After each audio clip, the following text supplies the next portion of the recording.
বাঘাবাড়িতে বাঘাবাড়ি দুধ উৎপাদনকারী সমবায় ইউনিয়ন লিমিটেডের দেখতে এবং আপনাদের দেখাতে।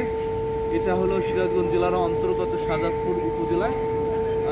আপনাদের এই অঞ্চলে যত খামারি আছে এইখানে সকল দুধ খামারিরা দুধ দিয়ে থাকে। আপনাদের এই যে ঘি পাবেন, এখানে মাখন পাবেন এবং বিভিন্ন বিষয়গুলো পাবেন, বিভিন্ন প্রোডাক্ট পাবেন। এবং একটাই কিন্তু সারা বাংলাদেশে এই মিল্ক ভিটা প্রতিষ্ঠান রয়েছে।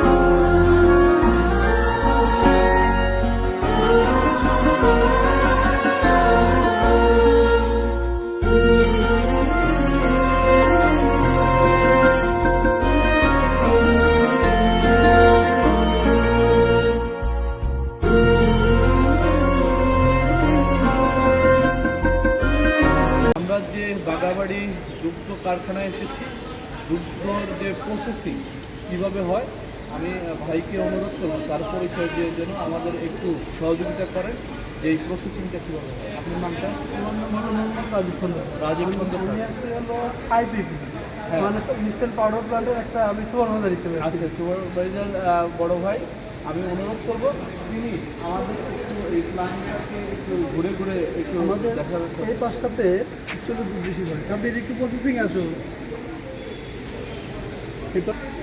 দুধ আমার থেকে সংগ্রহ করে এপাশে নিয়ে আসে, এপাশে রিসিভ করা হয়। যাতে এখানে আমাদের দুধ যে প্রসেসিং কিন্তু দুধটা এখানে 4 ডিগ্রি টেম্পারেচার, 80 ডিগ্রি টেম্পারেচারে গরম করে 4 ডিগ্রি টেম্পারেচারে রাখা হয় যেন দুধটাকে মানে কোনো প্রবলেম না হয়। এই জন্য পরবর্তীতে এখান থেকে আমাদের পাউডার প্ল্যান্টে নিয়ে যেতে হয় পাউডার করার উদ্দেশ্য। তারপরে আমাদের এখান থেকে ফ্যাট আসছে, ফ্যাট অনুযায়ী দুধ করে দেখা যায় কিছু কিছু ফ্যাট দেখা স্কিম মিল আছে, 2 রকম দুধ আছে আমাদের এখানে। যেগুলো দুধ স্কিম মিল ওগুলো ফ্যাট তুলে নিয়ে ঘি বা মাখন তৈরি করা হয়, আর ওগুলো না করে ওগুলো সরাসরি হ্যাঁ সবই ইয়া করা হয়।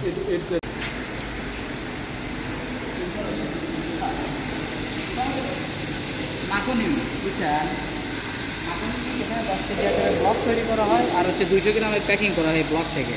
কিছু মাখন জাল করে আপনার গুঁড়ো দুধে রূপান্তরিত করা হয়, মানে 200 গ্রাম করে প্যাকিং করে বাজারজাত করা হয়। আর কিছু মাখন প্যাকিং মানে জাল করে ঘিতে রূপান্তরিত করা হয়, এই আর কি।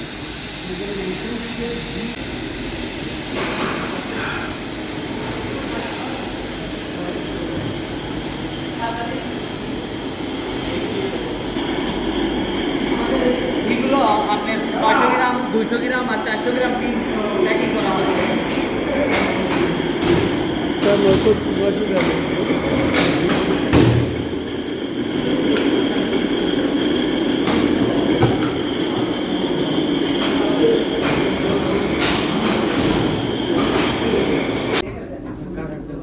সবাই মিলে খাতেছি এটা পরে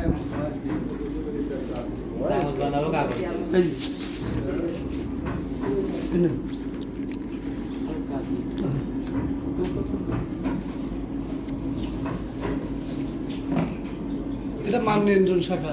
ওই যে প্রতিদিনের যে দুধটা আপনারা খাইলেন, ওই দুধটাকে কী করবে, দুধটাকে আমাদের বিভিন্ন মৌসুম আছে, ওগুলোর মাধ্যমে ব্যাপার সে করে দেবো। আমি ব্যাপার শেষ করে কিন্তু বলতে গেলে আপনি যে দুধটা জাল দেন, জাল দিলে একটা দুধ হয় না অনেক 180 ডিগ্রি টেম্পারেচার এখানে আবার ব্যয় করা হয় করে ওই সময় দুধটা ঘন করে তারপরে স্প্রে দেওয়ার মাধ্যমে জিনিসটা আবার তারপরে পাউডার অনেক ভাইকে ধন্যবাদ। পাউডারের বিভিন্ন তথ্য ভাই দিলেন, ধন্যবাদ ভাই।